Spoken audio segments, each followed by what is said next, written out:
How have you been in the last 10 years? Well, it's getting worse and worse. I'm sorry to hear that. But now, this is as good as it'll ever be. It's not like I'll get better, do you know what I mean?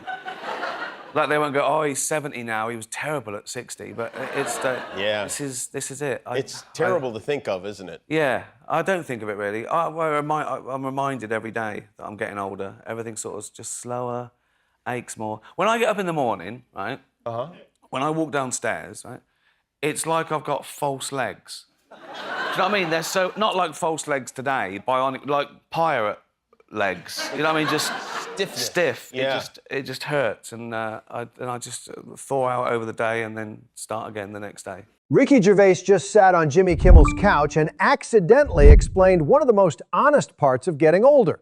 Not the retirement brochure version, not the smiling couple walking on the beach version, the real version. The version where you wake up and your body has already filed 3 complaints before breakfast. Your knees need a warm-up. Your back has an attitude. Your legs feel like they were installed by a pirate ship mechanic. And the worst part is, everybody laughs because everybody over 60 knows exactly what he means. This is why that clip is so funny.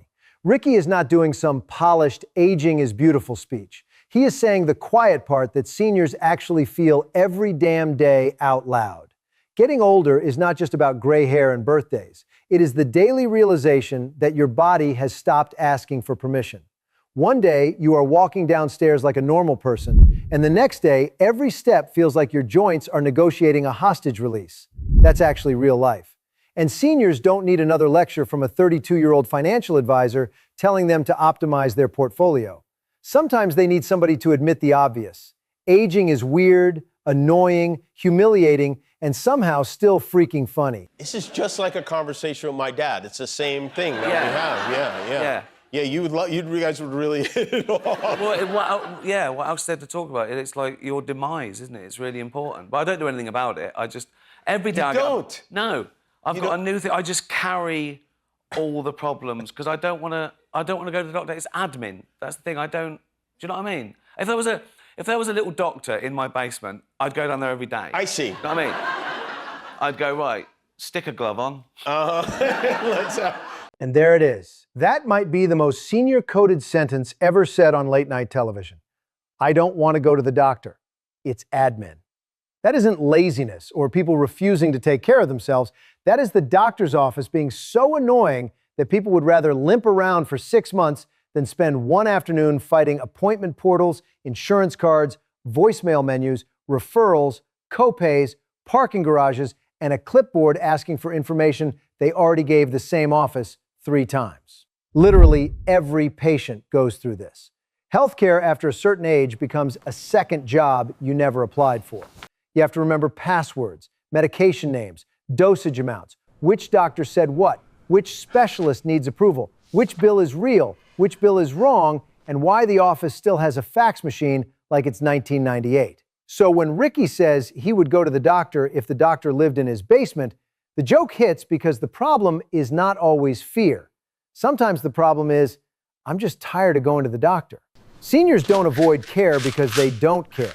A lot of them are avoiding the obstacle course built around the care. And Kimmel laughing makes it even better because he knows what Ricky is doing.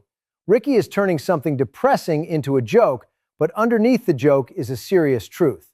The older you get, the more your life gets filled with tiny systems that make you feel like you are bothering someone by trying to stay alive.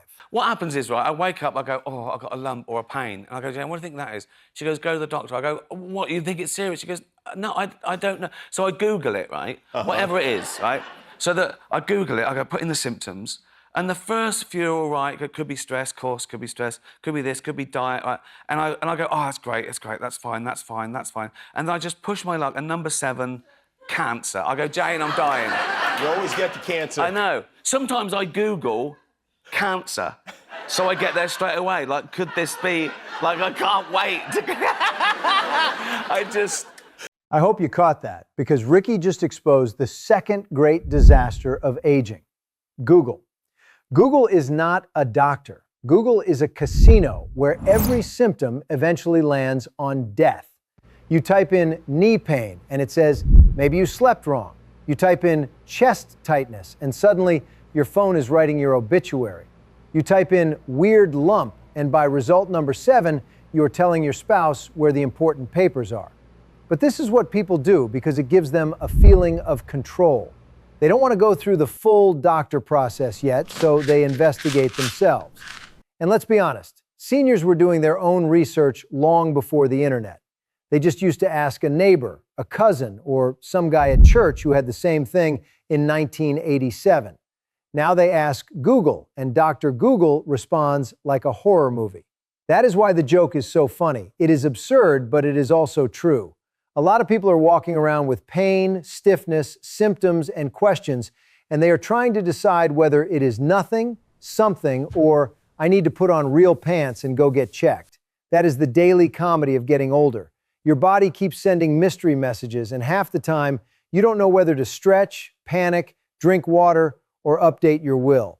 Yeah. It sounds like you're very I broke a tooth, right, after Christmas. I broke a tooth on, like, one of those kettle chip things, right? Really? On a kettle chip? And I just went, oh, for f***'s sake. What's the chances of that, right? Yeah. And so we had to get an emergency dentist. If I had a drill, I'd have done it myself, right? I would have just got in there. Yeah, I would have just done it myself. I'll do anything myself. If there's a pill or an ointment or anything, I'll just do it. What about a surgery? What about... I've never had a surgery. I'll try. Never had one? No, I know everything that you might need surgery for, but can also be done with, like, injections or therapy or stuff. And I've just got those...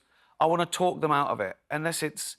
I don't want to ever go under either. You know what I mean? Wow. No, I don't want anything... I don't like injections, you know. Well, what do you do? Like, what if you have, like, something that just needs to be taken care of? And now we have reached the most dangerous senior personality type, the I'll do it myself adult. Every family has one. The person who will ignore a tooth, tape something together, put cream on it, take half a pill from 2014 and say, let's see what happens. Ricky breaking a tooth on a kettle chip and immediately thinking he could handle it himself is not just a joke. That is a whole generation's operating system. Because older people grew up fixing things. You fix the sink, you fix the car, you fix the fence. So at some point, that energy gets applied to the human body, which is where things get risky. The body is not a lawnmower. You cannot always tighten a screw, rub ointment on it, and pretend you outsmarted biology. But again, the reason it is funny is because there is dignity inside it. Nobody wants to feel helpless. Nobody wants to become the person who needs help for every little thing. So seniors improvise, they adjust, they tolerate pain, they make jokes. They say, I'm fine, while walking like a shopping cart with one bad wheel. That's the real stuff inside this Kimmel interview. Ricky Gervais did not just talk about avoiding the doctor. He exposed the emotional comedy of getting older. The body changes, the systems get harder, the doctor feels like paperwork, Google becomes a panic machine, and suddenly every normal day comes with a new physical negotiation.